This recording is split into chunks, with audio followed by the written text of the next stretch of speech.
Hello, Teacher Kim. This is my performance task in arts. Today I'm going to make a tie-dye. This is the materials we are going to use. Cork, dye that is mixed with hot water and salt. These are the colors of the dye: red dye, yellow dye, and blue dye. And we need rubber bands and a white t-shirt.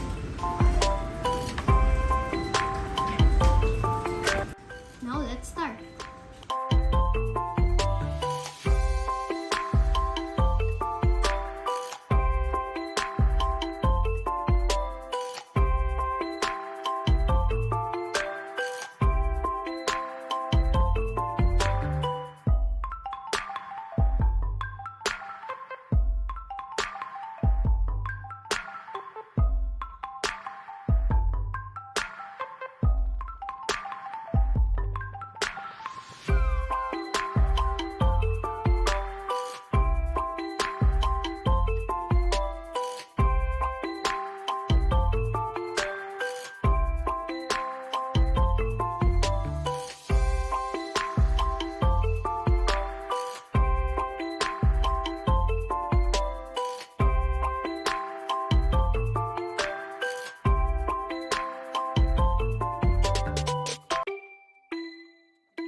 I'm going to blow dry the t-shirt.